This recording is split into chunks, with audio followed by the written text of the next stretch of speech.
Standing in my father's mahogany-paneled office, I watched my brother Sterling's smug face as the lawyer read Dad's will.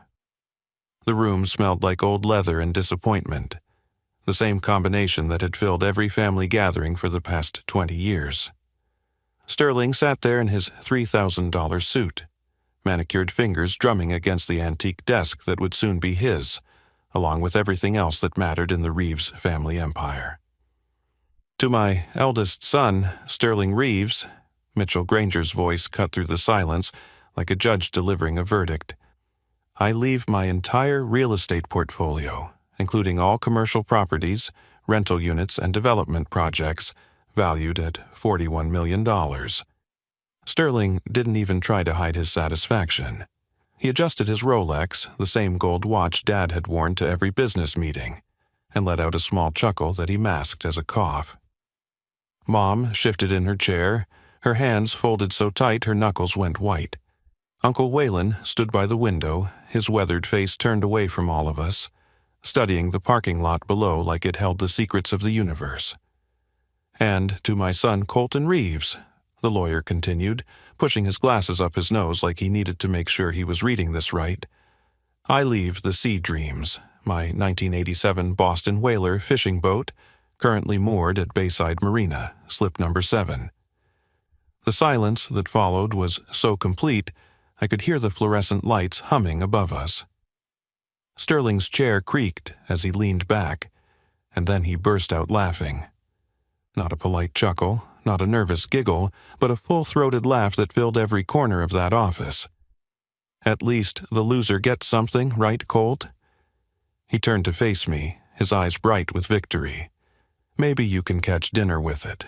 God knows you'll need to save money now. The lawyer cleared his throat, uncomfortable with the family drama unfolding in his presence. There are no other provisions or codicils to the will. Mr. Vernon Reeves was quite specific about the distribution of assets. $41 million versus maybe $8,000 on a good day if someone was drunk enough to buy that rust bucket. The math was so absurd it felt like a joke, except nobody else was laughing. My daughter Penny, 16 and fiercer than any lawyer in that room, stood up from her chair in the corner. Grandpa always said the value of something isn't in what it costs, she said, her voice steady and clear. He said it's in what it means. Sterling snorted. Well then, that boat must mean Colton gets to stay exactly where he's always been, at the bottom.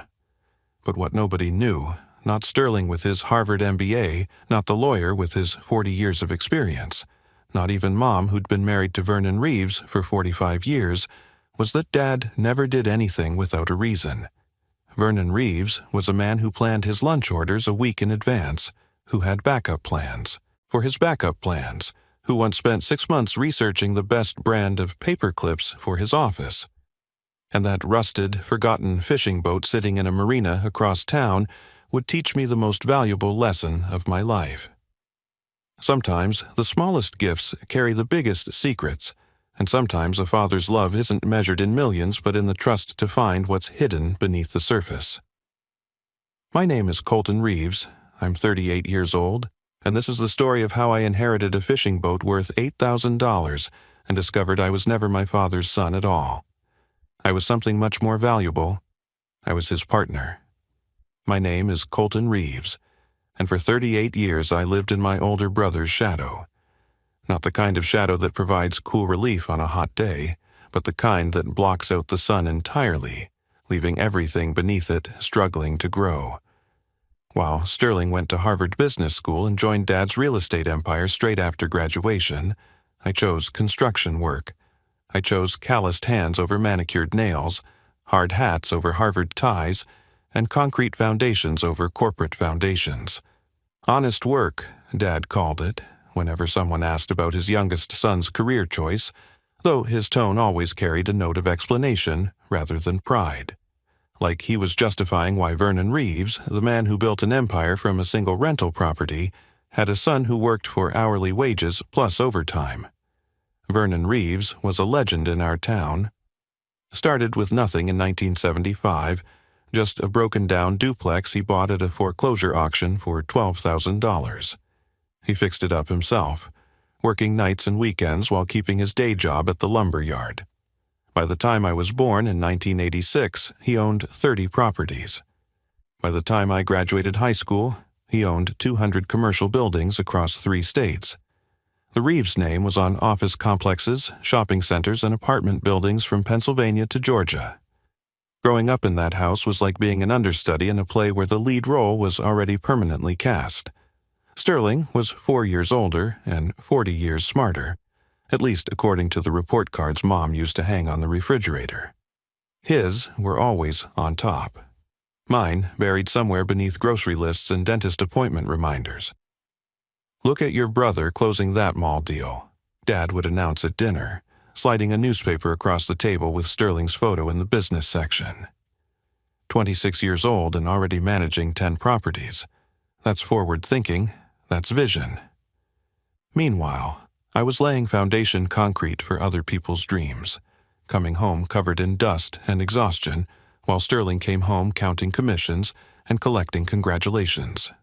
I'd wash the concrete from under my fingernails while he polished his cufflinks. I'd ice my sore back while he celebrated another acquisition at the country club. The thing is, I wasn't bitter about it. Not really. I loved my work. There's something pure about construction, something real. When you pour a foundation, it either holds or it doesn't. There's no spinning it, no marketing angle, no creative accounting. Just truth, measured in load-bearing capacity and structural integrity. My daughter Penny understood this better than anyone in the family. She'd been my compass since the day she was born, 2 weeks after her mother decided that being married to a construction worker wasn't the fairy tale she'd signed up for. Penny stayed with me every other week, and those were the weeks that mattered. "Dad, you build things that last," Penny would say when she'd catch me staring at Sterling's latest newspaper mention. "Uncle Sterling just shuffles papers. Anyone can sell something that already exists. You create something from nothing." But even Penny couldn't hide her confusion when we attended the will reading 2 weeks after Dad's funeral. The cancer had taken him faster than anyone expected. 1 month he was closing deals, the next he was closing his eyes for the last time. Sterling had handled all the arrangements, of course, turning Dad's funeral into what felt like a networking event for his real estate associates. Mom sat quietly in the corner of the lawyer's office that day, tissues in hand, her black dress making her look smaller than her 67 years. "Your father had his reasons for everything," she whispered to me before Mitchell Granger started reading. "Even when we didn't understand them, he always had his reasons." Uncle Waylon stood by the window, his weathered face unreadable. He and Dad had started the business together back in the 70s, 2 brothers with nothing but ambition and a shared toolbox. Then something happened in the early 90s that nobody in the family talked about. One day, Waylon was vice president of Reeves Development. The next day, he was gone, starting his own small contracting firm on the other side of town. He still came to family gatherings, still sent Christmas cards, but there was always a weight in the air between him and Dad, like a conversation that needed to happen but never would. Vernon was very specific about the distribution, Mitchell Granger had said, adjusting his glasses and organizing the papers in front of him like he was preparing for battle. "There are no provisions for contestation. What I'm about to read is final and legally binding." The office felt smaller suddenly, like all the oxygen had been sucked out and replaced with expectation. Sterling leaned forward in his chair, already calculating interest rates and investment opportunities. I sat there in my only suit, the one I'd worn to my high school graduation, wondering why Dad had insisted I attend this meeting at all. The humiliation burned worse than any construction site injury I'd ever suffered. I'd been hit by falling beams, had concrete burn through my work gloves, even broke 3 ribs when scaffolding collapsed on a job site in Pittsburgh. But nothing compared to the pain of sitting in that office, watching $41 million go to Sterling while I got a boat worth maybe $8,000 on a good day, if the buyer was feeling generous and slightly drunk. Sterling couldn't contain his satisfaction. He stood up from his chair, walked over to where I sat, and put his hand on my shoulder with fake sympathy that made my skin crawl. "Hey, Colt, if you need money for gas, just ask. Family helps family, right? I mean, that boat probably hasn't run in years, but I'm sure we can get it moving. Maybe you can start a little fishing charter business. I could even invest, give you a small loan to get started." Mitchell Granger shuffled his papers uncomfortably. "If there are no questions about the distribution of assets, we can proceed to the signing of documents." "No questions here," Sterling said, already pulling out his Mont Blanc pen. "Everything seems perfectly clear. Dad knew what he was doing." The next morning, I drove to Bayside Marina, where Dad kept the Sea Dreams. The security guard at the gate looked at me with something between pity and confusion when I told him I was there to see my inheritance. "Slip 7, he said, pointing down the dock. "Though, I gotta tell you, your daddy hasn't taken that boat out in probably 5 years. Just sits there." She sat at the end of the dock like a forgotten memory, paint peeling off her hull in sheets, bird droppings decorating her deck like polka dots of humiliation. The Sea Dreams was a 28-foot Boston whaler from 1987, and she looked every one of her 38 years. The vinyl seats were cracked and faded from sun exposure. The engine compartment was probably a rust museum. Even the dock lines looked embarrassed to be holding her. Harold, the marina manager, walked over with a cup of coffee and a sympathetic expression. He was in his 60s, had probably seen 1,000 boats and 1,000 family dramas play out on these docks. "Your daddy loved that boat," he said, leaning against a piling. "Came here every Sunday morning until his health went bad about a year ago. Strange thing, though, never took her out. Just sat in the cabin for hours, sometimes writing in a notebook, sometimes just staring at the water. Probably hiding from Sterling's real estate presentations," I muttered, climbing aboard and feeling the deck give slightly under my weight. "Your brother was here yesterday," Harold mentioned casually. "Took photos of the boat, said something about helping you list it for sale. Even offered to buy it himself for 10 grand, said he'd turn it into a planter for one of his commercial properties." The thought of Sterling turning Dad's boat into a decoration for some strip mall made my stomach turn. That night, Mom called while I was sitting in my kitchen, staring at the ownership papers for the Sea Dreams. "Colton, don't be bitter," she said, her voice soft but firm. "Your father saw something in you that maybe you don't see in yourself." "Yeah, he saw someone worth $8,000. The message is pretty clear, Mom. That boat meant everything to him. Before the business took off, before the money changed everything, he bought that boat with his first real paycheck from the lumber yard. Said it represented freedom, possibility. He used to take you out on it when you were little, before Sterling got too busy with his advanced placement classes and summer internships. I didn't remember those trips. Or maybe I'd forced myself to forget them, along with every other memory from before Sterling became the crown prince of the Reeves Empire. Sterling texted me a photo that evening. He was sitting in Dad's former office, feet up on the desk, holding a bottle of champagne. The caption read, "Heavy is the head that wears the crown. But someone's got to do it. Let me know when you want to sell the boat. Offer stands at 10 grand. Penny found me in the garage later that night, going through boxes of Dad's old photos and papers, looking for something, anything, that might explain why he'd done this to me. "You going to sell it?" she asked, sitting down beside me on the concrete floor. "The boat? Might as well. Need to fix the truck transmission anyway, and Sterling's offer would cover it with some left over." She picked up a photo of Dad standing on the Sea Dreams, holding a younger version of me, both of us smiling like we'd just discovered treasure. Grandpa never did anything without thinking it through 10 times. Remember when he gave me that old compass for my 10th birthday? Everyone thought it was junk, just some tarnished brass thing. Turned out it belonged to his father in World War II, helped navigate a bomber through 37 missions. He said sometimes the smallest gifts carry the biggest stories. 3 days later, I decided to take the Sea Dreams out one last time before listing it for sale. Something about selling it without ever taking it on the water felt wrong, like throwing away a letter without reading it. I figured I owed Dad that much, one final voyage on the boat he'd kept for 30 years, even if I couldn't understand why. The morning was crisp and clear, the kind of October day that made the marina look like a postcard. Harold helped me check the engine, and to my complete surprise, it turned over on the first try.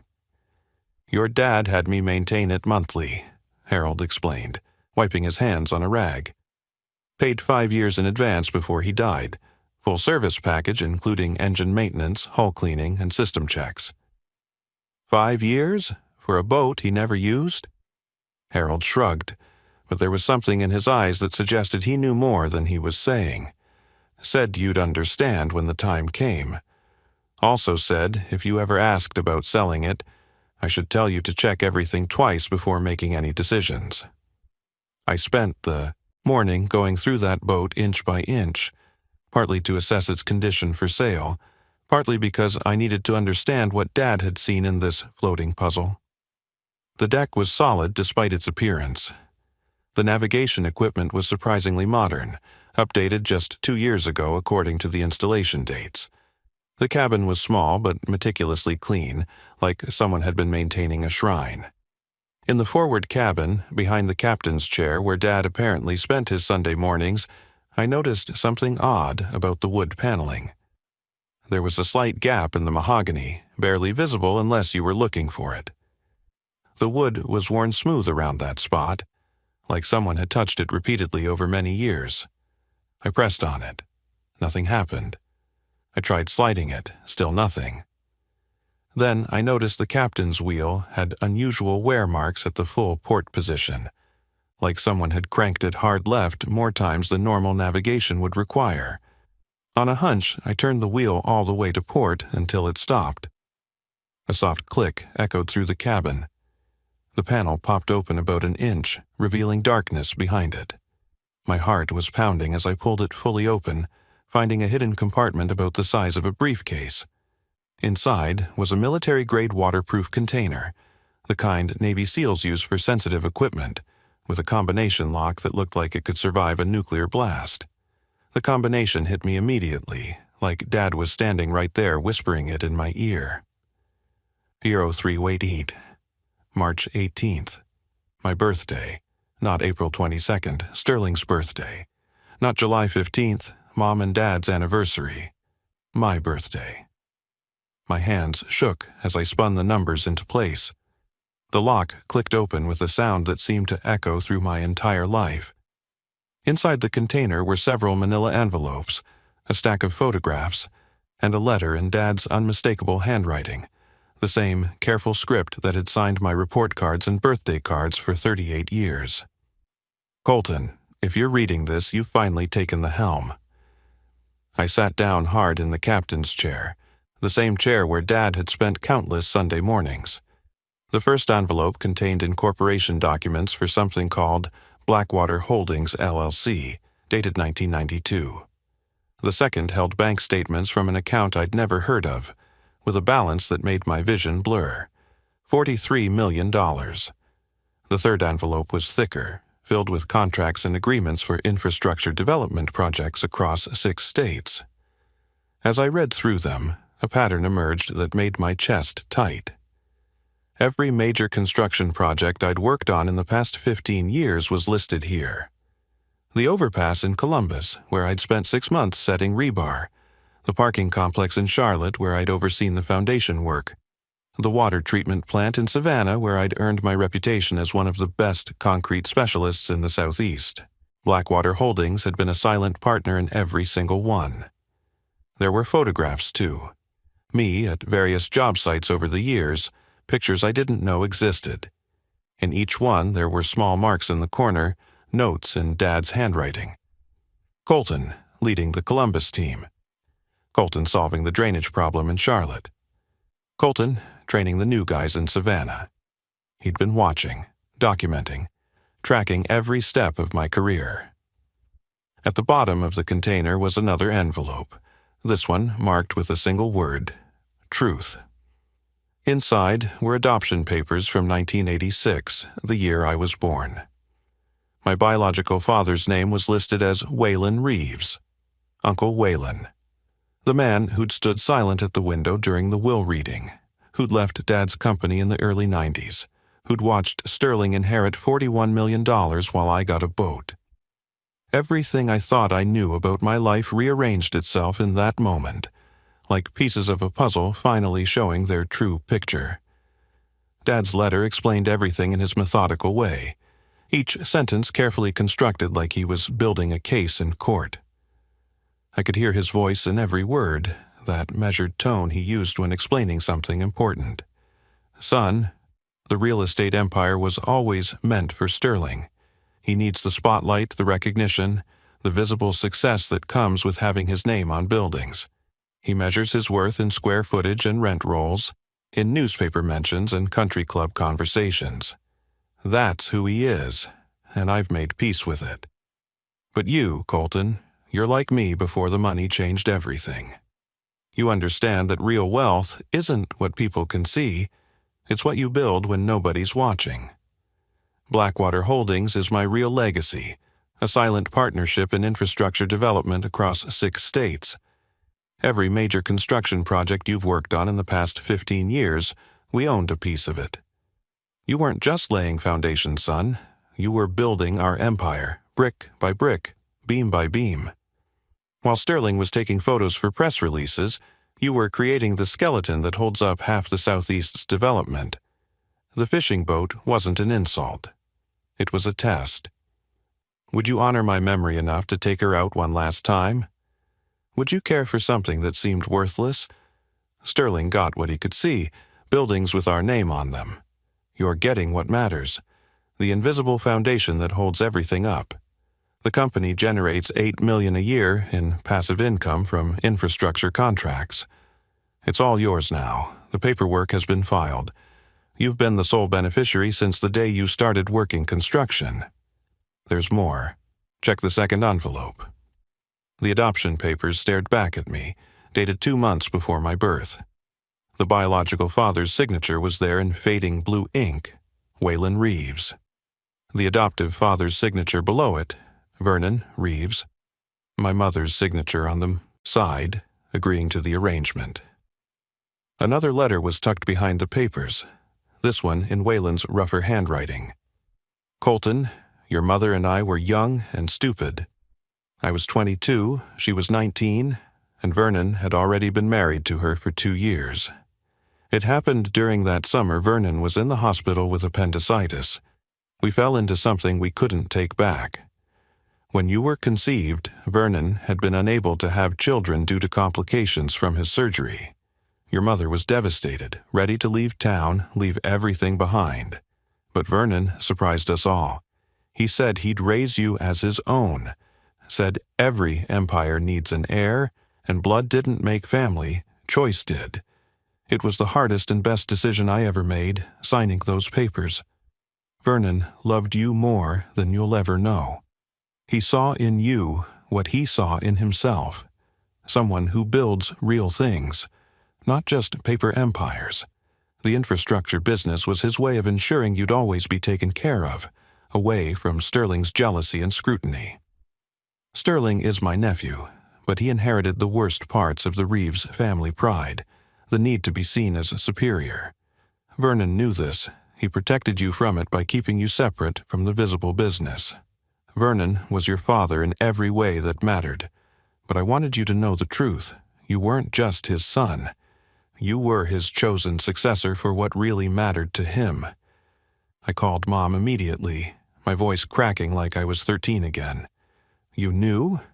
We all knew, honey. Her voice was calm, like she'd been preparing for this conversation for 38 years. Vernon insisted on raising you. He said the moment he held you in that hospital room, you became his son. Biology was just details. Why didn't anyone tell me?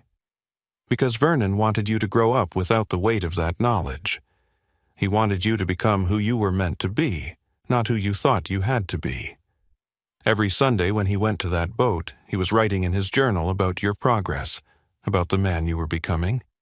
He kept copies of every construction report that mentioned your name, every safety commendation, every project you completed ahead of schedule. Sterling doesn't know. Sterling sees what he wants to see. He got the fortune he can count. You got the father's love that counts. I looked at the final document in the container. It was a transfer of ownership for Blackwater Holdings, dated a week before Dad died, officially making me the sole owner. There was a sticky note attached to it in Dad's shaky handwriting. His last words to me: "The boat is yours, son. She's not much to look at, but she holds the truth. Take care of what matters. Let Sterling have the spotlight.